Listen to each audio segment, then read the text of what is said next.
CBS Radio Mystery Theater presents...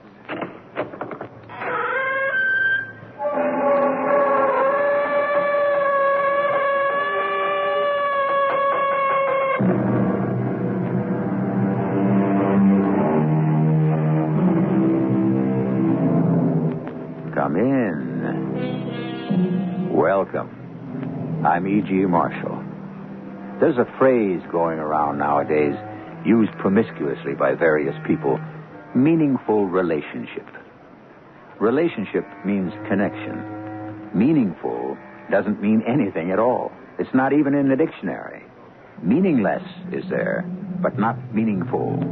It's a word devised out of desperation, not because our richly endowed language has need of it, but to avoid facing the possibility that all life threatens to become meaningless. I used to be alive, you know. You did?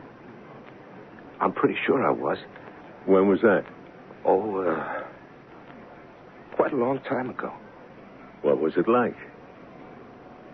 I can't seem to remember.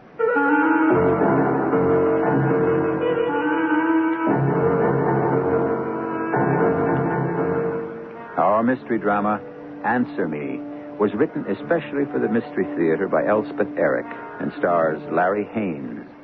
It is sponsored in part by True Value Hardware Stores and Buick Motor Division. I'll be back shortly with Act One.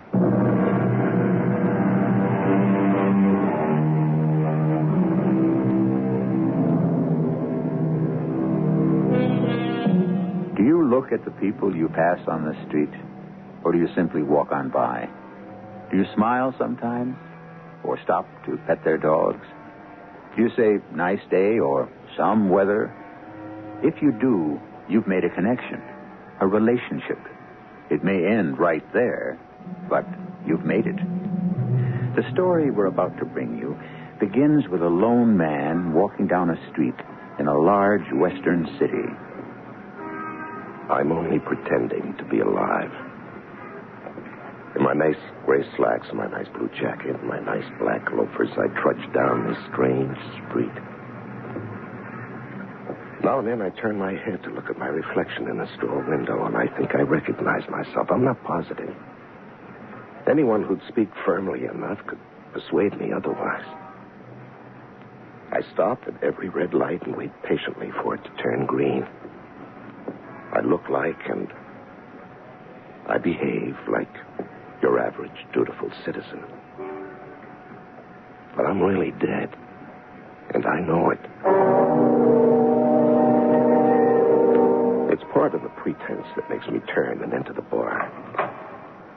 A grubby little place with no customers, just a large, empty-faced man performing the usual bartending chores, polishing the glasses, wiping the counter. I sit down on one of the stools and sneak a look in the big mirror.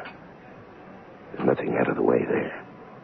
I look like any man who stopped off for a drink at 11 o'clock in the morning. Yes, sir. What'll it be? A scotch? Any special brand? No, whatever, any kind. Soda? Water? I guess water. Mix it for you? No, please. Hey, Thanks very much, thank you. That's okay.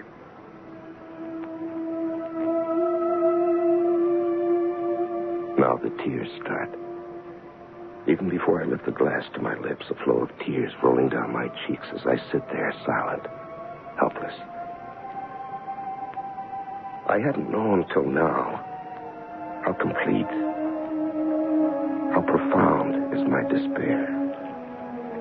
You don't want that drink. Oh, yes, I want it. You don't have to drink it, you know. Well, I have to do something.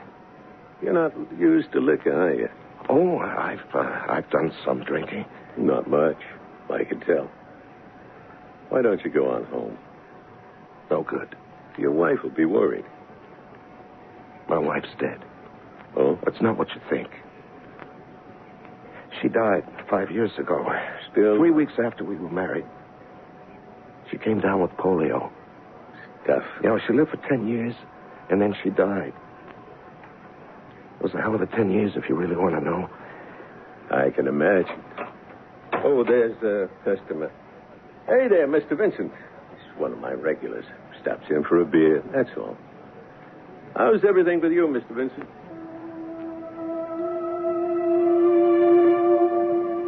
The drink tastes awful, but I try to finish it. Thoughts of Helen dart in and out of my brain, little flashes of piercing light, gone before I can identify them. Helen's face when I met her. So young, just 18. Helen's face twisted with pain later on. I hear her screaming at me and me screaming back. But that was all a long time ago. And now I'm sitting in this bar with this drink, pretending to be alive. He just has one beer, leaves. He won't bother you. Well, I'm not much good with people these days. Want me to leave you alone? No. I appreciate... You see, I wrote a book. You did? Yeah, it was published, actually, yes. Yeah, wish I could write. But it wasn't reviewed. You mean like in the papers? No place. Nobody paid any attention to it. It was ignored. Well, how can they do that? Well, there's only so much space and hundreds of books. Wasn't considered significant enough to give it any space. You shouldn't take it personally. Well, what other way is there to take it? Well, I don't know. I'll tell you what. What? It's just a suggestion. Why don't you get the heck out of town? Go where? Who cares? Any place. Mexico, Hawaii, Canada. Just go. And do what? How should I know? Just go. It's something to do. Better than sitting in some bar, the state you're in. Mexico, huh? Sure. Why not? You got some money? Yeah, some. So go. But watch out for the tequila down there.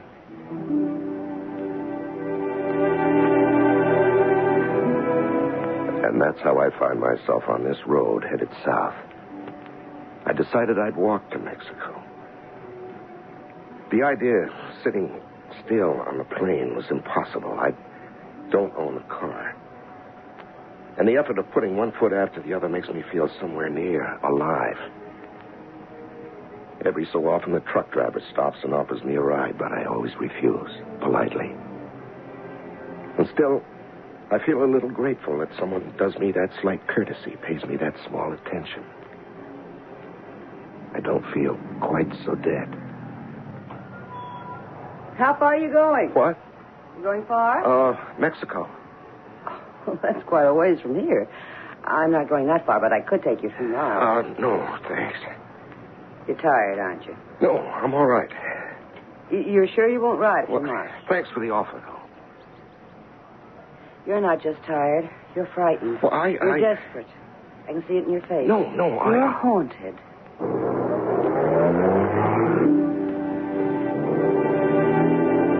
She drives off. I stare after her. I say the words over to myself. Frightened, desperate, haunted. Oh, it's true. It's all true. Why haven't I been able to say it to myself? Why did it have to be this woman who... I'm running down the road fast as I can, breathing hard, trying to call out to her. Now, all at once, I see a car. It's stopped by the side of the road, and I see her get out. She's a woman about my age, dressed in yellow, looking quizzically at me as I get nearer. Changed your mind? If it's all right. Sure, get in. Come on, shove over. Yeah. Very kind of you to stop. I knew you'd reconsider. Oh, how did you know? It's the way one does sometimes. Only you don't know me. You feel like telling me your name? Paul. Mine's Sylvia. That's enough conversation for now. It's hard for you, isn't it? Well, you're the first person I've talked to in a month, except for a bartender. You don't seem to me to be a drinking man. Well, he's the only bartender I've ever talked to. I won't ask you any more questions. Thank you. Instead, I'll tell you all about myself, all right? Yeah, all right. My name is Sylvia. I'm 38, and I have a daughter named Susan. She's 18. We live in the Free Life commune not far from here. We moved in there when my husband left me 10 years ago. I write poetry when it occurs to me to do so. Otherwise, I just live.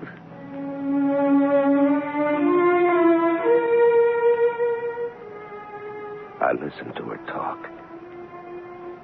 I don't know precisely what she's saying, but the sound of her voice is oddly comforting. It's warming, reassuring. It's the sound of life, the sound of people. A person, anyway. I begin to drink in the words as though my soul has been parched, and she is pouring water into it and making it grow, expand. I can hardly believe it. I don't want to believe it. But I am coming back to life after a long time away. Well, this is it. This is where I live. Up the hill there.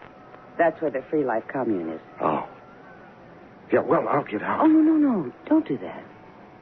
Come with me. See what it's like. Well, there'll be a lot of people. Oh, you would have to meet them. My daughter and I have a cabin. We can have something to eat there. We don't have to go to the communal hall. Susan won't expect you to talk if you don't feel like it.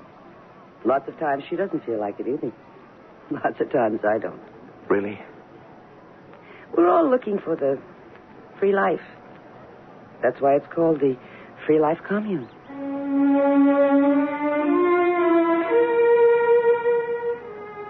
Something inside me has surrendered, and the woman Sylvia knows it. I haven't given consent, but I have consented. And nothing in me resists as she turns the car into the side road and goes up the hill and turns again down another dirt road, then another, and then another, and stops in front of a cabin built, not too expertly, of logs. She says nothing, and neither do I as we go inside. Hungry? No. I know you're not a drinking man, but I think a glass of wine might be a good thing. Yeah, it might. And I want you to meet my daughter. Susan. Right. We'll all have a glass of wine together. Can I help? No, you just sit there. White wine or red? I don't know. Okay. Red. There we are. You wanted me, Mother? Yes, dear. I want you to meet somebody. This is Paul. Paul, this is Susan. Hello, Paul. Susan. We haven't got a thing in this house to munch on. Paul's not used to drinking, and if he doesn't get something into his stomach, he... Oh, you want me to run down to the commissary? Oh, no. You stay here, I'll go. I want to get something for dinner anyway. We're eating in the cabin, just the three of us. I'll be right back. You want to pour the wine? No, you do it. Okay. You're very pretty. Thank you. You're 18, your mother said. Uh-huh. Here's your wine. It's cheap, but good. Thank you. I stare at her. She's sipping the wine, not looking at me. Something is bothering me, but I don't know what it is. I don't know what I'm doing here. I don't know who these women are. What is it? I don't know. What is it? Something's wrong. Something is strange. Something is incomprehensible. My hand that holds the glass begins to tremble. I know. You all right, Paul? What? You're not drinking your wine. Oh. What are you thinking? How did you get here? I live here. No. I mean just now. I mean when you showed up just now. How did you get here? Well, through the woods. There's a path. No. I mean, how did you happen to walk in at just that minute when you did? My mother called me. No, she didn't. I was here. She didn't call you. She just said she wanted me to meet you. And the next thing I knew, you walked in. She didn't call you at all. Oh, you mean she didn't say, Susan, come here? She didn't say anything. I know. I was here. Oh, Mother never calls me that way. Well, there's no other way. What other way is there? She thinks it, and I receive it. Are you talking about telepathy? Telepathic communication? I've heard of that, but... Well, if you have to give things names, I guess that's what it is. Come on, drink your wine. Mother's on her way back. Have you ever felt that your telephone was going to ring a split second before it actually rang? It's happened to me and to some others I know. Was this because you ardently wished that it would ring? Or was it because some faint electrical impulse in the wires reached you? Or was it because the caller was thinking intently about you as he finished dialing your number? Frankly, I don't know. Perhaps it was for none of these reasons. I'll return to you shortly with Act 2.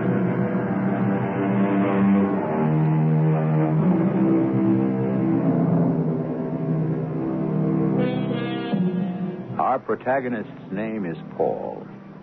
Preyed upon by a grief too deep for comprehension, obsessed with the feeling that he is only pretending to be alive, he has decided to follow the advice of a chance-met bartender and hike to Mexico. On his way there, he has accepted a ride from a woman called Sylvia, who lives with her daughter Susan in the Free Life commune. Paul has passively consented to accompany Sylvia to her cabin, where, a few minutes later, young Susan has made her appearance. How did you get here just when you did? Mother called No, me. she didn't. I was here. She didn't call you at all. You mean she didn't say, Susan, come here? She never calls me that way. She thinks it, and I receive it.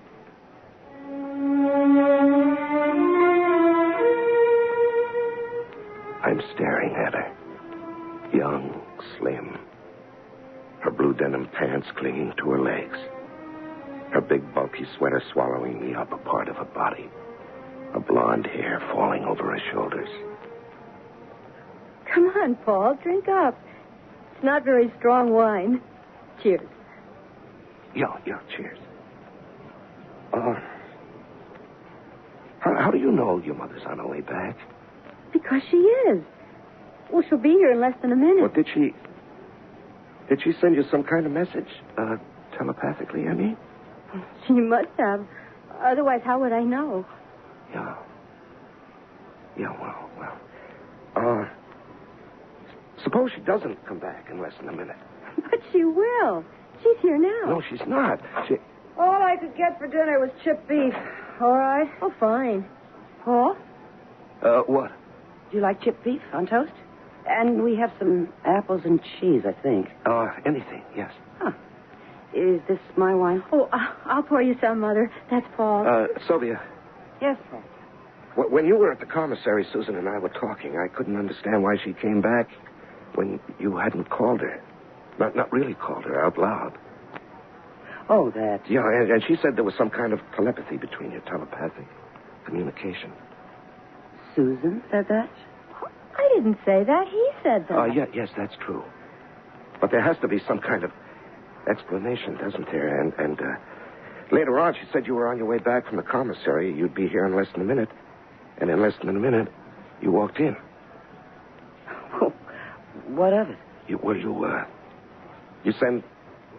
send mental messages to each other? Is that it? Oh, something like that, I guess. Yeah, well, how is that done? I don't know. Well, you must know. You must know. Why must I know? Well, because. Haven't you thought about it? Don't you wonder about it? Look, Paul, when Susan's father up and left us, and I had to go to work. Susan wasn't able to look after herself, and I couldn't afford someone to look after her, so I had to do it myself. I couldn't take her to the office with me, or the bookstore, or the library, wherever I happened to be working. So I had to look after her some other way. And that's how it came about. Whenever I felt she was doing wrong or was in some kind of danger, I sent her a message. You told her what to do? Mostly what not to do. And she always knew? I mean, she always got your message? No, not at first. But when I got home at night, I had to scold her. Or punish her in some way, and pretty soon, it started to work, and it's worked ever since. Hey, let's have some more wine. What do you say? And let's open up a jar of olives, the good Spanish kind, okay?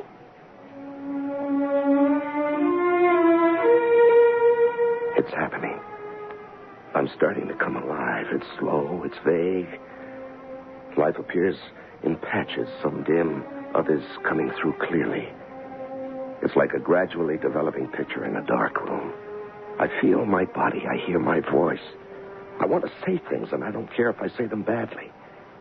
I go back. I repeat myself. I don't mind. They don't mind. I talk about Helen. I talk about her illness and her death. I talk about my book. I talk about writing it, and I talk about watching it fail. I talk about everything. I hope now and then I'm not boring them, but I don't really care. Just as long as they let me talk.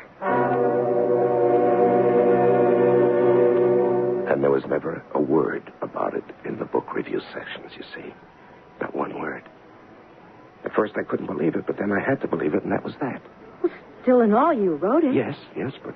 Well, that's more than most people do. Yes, I know. Was it hard? Yeah, sometimes. Was it fun? Sometimes, yes, sometimes. Well, then. And it was published. It even sold a few copies. That's nice. I'm coming more and more alive. I'm starting to remember all the movement of my life. And all the pauses, too. All that I've lived through, all the things that haven't quite killed me. Susan is just the age Helen was when I married her. They look nothing alike, but I don't know what it is. Youth, maybe. But more than that, much more than that. The feeling that there are possibilities. Sylvia, do you mind if Susan and I take a walk someplace? Susan, do you mind? Well, I don't mind. And leave me to do the dishes? I cooked the dinner. Big deal. What, just a short walk? I should think you've had enough walking by now. Yeah, I've forgotten all about that. I could show Paul the woods. You know, it's so long since I've taken a walk with somebody. Maybe you'd like to come too, huh? No. No, you two run along. I feel like I'm 16 and out on my first date. I swing out freely instead of plodding along grimly the way I had on the highway. The smell of pine trees fills my nostrils, and the pine needles are soft beneath my feet. I forget about Susan. I'm so full of myself and the great world outside me. I'm living. Want to sit down for a minute? Do you? Yes. Well, then, let's sit down. There's a rabid woodchuck in these woods somewhere. Rabid? Crazy. Berserk. Freaked out completely. You don't say. You're not afraid? Well, I don't know. I never knew till this second that woodchucks went mad. You know, it's interesting. It's really interesting. Now, it's so long since I have been interested in anything. Here I am, fascinated by the idea of a woodchuck going off his rocker. You could write a story about it. I might just do that. Or maybe I'll write about you. Well, you don't know anything about me. Well, I know that your father went off and left you. Yes, that happened. And you and your mother developed this telepathic communication so that she could take care of you. Oh, we've always had that. You mean even before your father... Before he split? Hmm. Oh, yes. As far back as I can remember. Did it make you very unhappy when he split? I guess it did. It was 10 years ago. I don't really remember too well. All I remember is... What? What is it you remember? I don't like to talk about it. No, please, talk about it. You know, I've been talking my head off all evening. You and your mother listened. You were so kind. It was so good for me. And now I want to listen to you. What is it you remember? What I remember is how sad he looked. Sad? What was he sad about? I don't know. Was he unhappy with your mother? I don't know. It was 10 years ago. I don't remember. They got along. I guess they were happy. Sometimes I think that he... Did he what? That he was unhappy with me. Oh, no, come on now. He couldn't have been unhappy with you. Why, you must have been the sweetest little daughter a man could want. No, that couldn't have been it. Oh, it's just a feeling. Maybe he wanted me to be a boy. No, I don't think so. You don't? No, men talk a lot about wanting sons, but I think most of that is just talk. What men like is girls. Really? Oh, you know what I mean. Of course I know what you mean. You're a very remarkable girl, Susan. No, I'm not. Yes, you seem that way to me right this minute. Oh, wait till morning. I'll seem absolutely ordinary, which I am. And that reminds me. Are you going to stay all night? Well, I don't know. Is there a motel or something near here? Oh, you could sleep in the cabin. We could put a sleeping bag down on the living room floor. Could you do that? Of course. Why not? Well, it's getting dark. Maybe we better be getting back, huh? I guess so. Here, give me a hand. I'll pull you up. Okay. There. Susan, Yes, Paul? I'm going to kiss you. What? I need very much to kiss you. You do? No. We have to go back. Let me go. We have to get back to the cabin. Come on, hurry up. Susan, what is it? Hurry. What is it? What did I do? Susan? Hurry.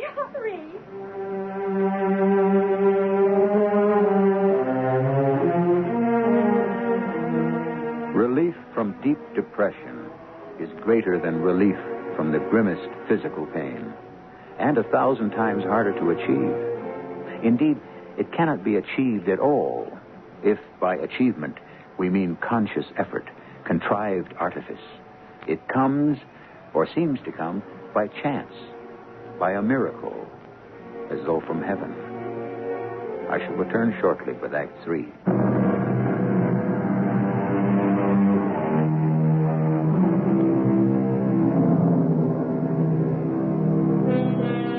Our leading character, in the course of an aimless pilgrimage to Mexico, has been befriended by 2 women, mother and daughter. In the course of a few hours, he has told them a good portion of his life history, and his peace of mind is being restored. But resting and talking in the pine woods to the daughter, 18-year-old Susan, he has attempted to kiss her with a startling consequence. I need to kiss you. Let me go. We have to go back. Susan, what is it? Oh, hurry. What is it? What did I do? Hurry.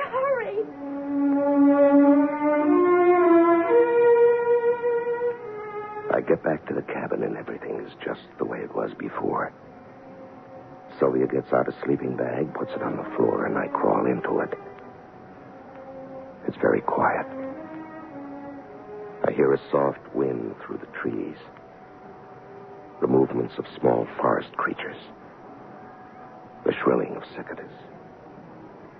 I'm warm and comfortable and content. But in a crevice of my mind, there's a doubt, a perplexity. Why had young Susan broken away from me so abruptly? Surely she knew that I meant her no harm. I'd had no sinister intent. I'd wanted to kiss her from an impulse of pure gratitude and affection because she was young and uncomplicated. And I'd begun untangling the snarled threads of my life for me. Wondering, wistfully wondering, I grew drowsy.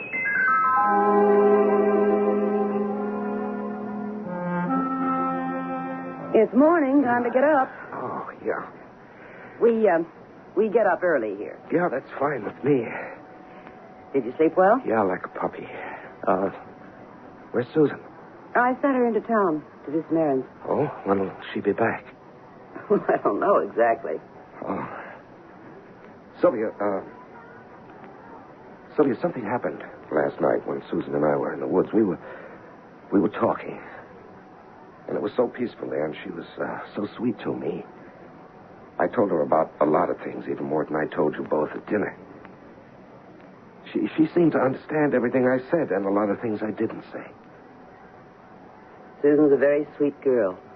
I've seen to that. Yeah, well, all of a sudden, I wanted to kiss her. Nothing lascivious. I wasn't trying to seduce her. I wouldn't try anything like that. I just wanted to kiss her because I felt so fond of her, you see. Such an affection for her. And it's been so long since I felt anything like that. And at first I thought she understood. She let me put my arm around her, and she was smiling at me, and all of a sudden... All of a sudden, what? Well, she broke away from me, and she started to run. She did? Yeah, she said we have to go back, and she ran for the cabin. Well, you know... Well, why would she do that? Don't ask me. Well, you must have some idea. She's your daughter.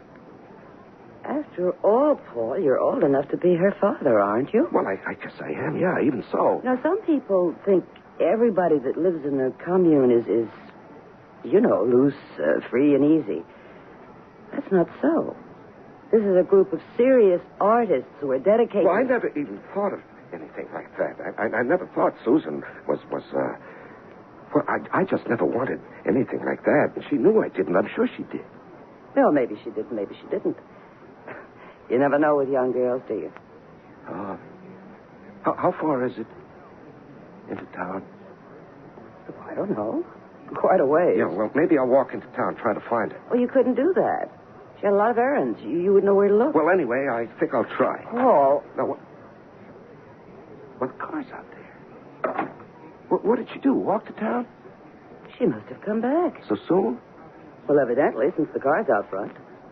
I'm going to look for her. You don't know where she is. Well, I'll look. Maybe the communal hall. That's full of people. They'll all be having breakfast there. Well, if she's not there, maybe she's in the woods. Paul.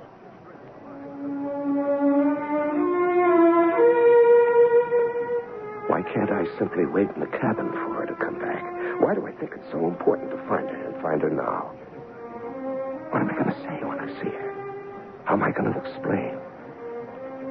The sun is up full. The scent of pines is in the air. The birds are full-throated. There are people going about their business, whatever it is, in this place. I wander again into the woods where Susan and I walked last night. And then... Paul! Susan, I've been looking for you. Your mother said you'd gone into town, but the car was parked outside, so I know you must be back. Oh, I just went down the road to get some gasoline. Well, I looked all over for you. I even went up to the hall where everybody was having breakfast. Oh, did they give you something to eat? No.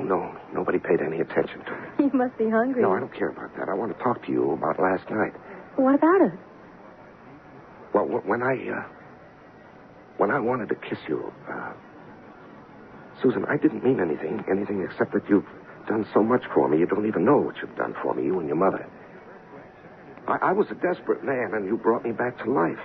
You made it possible for me to go on living. I don't know how or why, or maybe I'll never know. But, oh, my dear, I love you for it.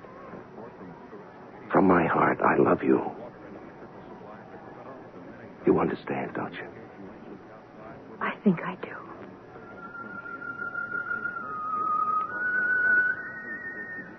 I take her sweet face between my hands. I look into her clear eyes and bend my head down toward hers. A flood of tenderness surges through me.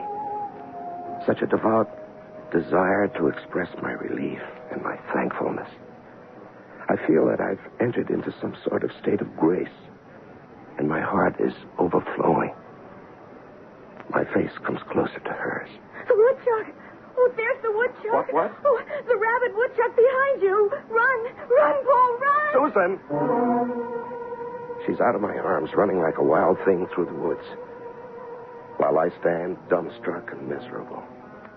I look behind me. I look all around me. There's no woodchuck, rabid or otherwise. My head is swirling with an indefinable sensation. I go back to the cabin. I get there just in time to see the car drive off with Susan at the wheel. Hardly knowing what I'm prepared to say or do, I open the door of the cabin and go inside. Back so soon? Yeah. Where did you go? Oh, just here and there. Did you find Susan? Oh, yes. Everything all right? I don't know. She's very young, Paul. She's 18. That's young. Yeah, you're probably right. I don't know. Maybe she misunderstood me. Probably. Yeah, but you don't misunderstand me, do you, Sylvia? In what way? Well, in a man and woman way. What are you talking about? I'm talking about making love to you. You don't mean that. Oh, yes, I'm thinking about it, and so are you. I am not. Of course you are. How long ago did your husband leave you? 10 years? You've lived 10 years with a growing child and no man. Why wouldn't you be thinking about it? I don't like this conversation. Let's change the subject. No, I won't. You know, you've done a wonderful thing for me, Sylvia, letting me stay here, letting me talk, unburden myself. I've carried such a weight on my heart for so long, and now it's been lifted. You're carrying a burden, too, and I want to lift that if I can. I don't know what you're talking about. I'm going to come over and put my arm around you and kiss you. Not the way I try to kiss your daughter, the way a man kisses a woman. Now look at me. Paul. Close your eyes. Yes.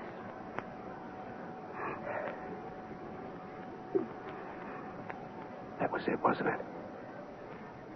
That was what you wanted. I don't know. Of course you know. Of course you do. Maybe I do. You know, last night, when Susan and I were in the woods, it was you who called her back, wasn't it? Yeah, and this morning, too, wasn't it?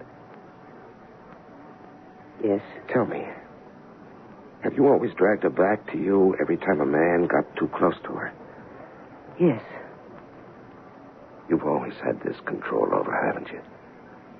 Since the day she was born. Sylvia, you have to let go. I can't. Of course you can. What would I do without my child? What else is there? Oh, you'll think of something. A woman like you'll think of something.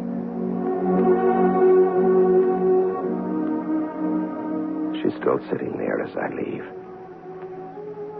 I can't read the expression on her strong and lovely face, but behind that furrowed brow, I know a powerful mind is at work. She'll be all right, I say to myself. And I start down the highway by which I'd arrived at the Free Life Commune. Only this time, I'm walking north, back to where I started from. My steps are quicker now. I feel I have a purpose, though I don't yet know what that purpose is. And then I hear... Paul? Susan. You were leaving without saying goodbye to me? Well, I just thought it was time for me to go. I'm sorry I acted the way I did in the woods. You didn't really see a rabid woodchuck, did you? I thought I did. No, there wasn't any woodchuck. Maybe there never has been. Well, anyway, I'm sorry. And I'm sorry you're leaving. Well, it's time. Paul, Mm-hmm. do you know what I'd like? What would you like, Susan? I'd like to kiss you goodbye. Would you? Come closer to the car. Stand right there. Like that. I want to put my arms around you and hug you and give you a big kiss. All right. There. I love you a lot, you know. I love you a lot, too. I watch her drive off down the highway. I feel a few sudden tears in my eyes. Dear girl, dear little girl. Life will start to open up for her, I think to myself. And involuntarily, a tiny prayer finds its way to my lips. Be kind to her. Oh, be kind. The car is out of sight now, and I resume my walk back to the city. It occurs to me that the only person I really want to see is the man who sent me off on my aimless pilgrimage. I want to tell him that I never reached Mexico, but I reached myself. I find the little side street without any trouble, and the obscure little bar. It's a feeling of coming home to something or someone. As I open the door and go in, it's as though I'd never left. He's cleaning the glasses and wiping the bar, and the place is empty. I take the same stool as before. Yes, sir. What do you have? Do you, remember me by any chance? Well, I don't know. You look familiar. Yeah, well, I was in here about a week ago. You told me to go to Mexico. Oh, yeah. Yeah. Well, did you go? Part way. Well, how was it? Oh, it was wonderful. It was, miraculous. I wanted to tell you about it. Well, it's a good thing you came in today because I'm closing up this place tomorrow. Oh, is business bad? Well, business is all right. No, I just made up my mind to do something. Maybe I'm crazy, but, well, I'm going to do it anyway. Well, do what? Do you mind telling me? I'm going to set out and look for my family. You see, I left them 10 years ago. Just cut out. No explanation, no nothing. Well, you must have had a reason. I did. But it wasn't anything I could talk about. You see, my wife, she made me feel like an outsider, like I wasn't necessary. Not even important. Like I was, in a way, real. Oh, that must have been rugged. We have a daughter, Susan. She and my wife were close, very close. Closer than any two people ever were. And I was just hanging around. You know what I mean? It's hard to understand if you haven't been through it. Yeah, well, what made you decide to go looking for them? I don't know. The feeling I got all of a sudden. That things might be different. Because I love Susan and I love Sylvia, too. That's my wife. Yeah. Where are you going to look? Lord knows. Maybe I'll head for Mexico the way you did. Well, if you do, there's a place between here and there. It's called the Free Life Commune. It's a good place to stop.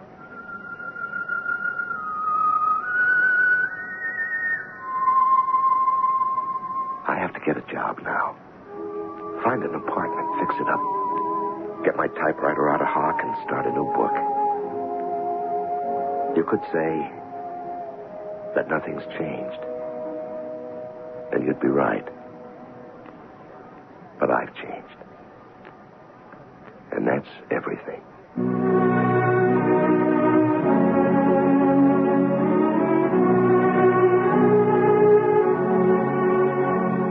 He's right, you know. To change oneself is everything. But oh, how hard it is. To change one's address, clothes, occupation, or friends. All these things are easy next to changing one's inner self, with all its complexities and contradictions. That is a difficult thing. But there is always a chance that, difficult as it is not impossible. I'll be back shortly.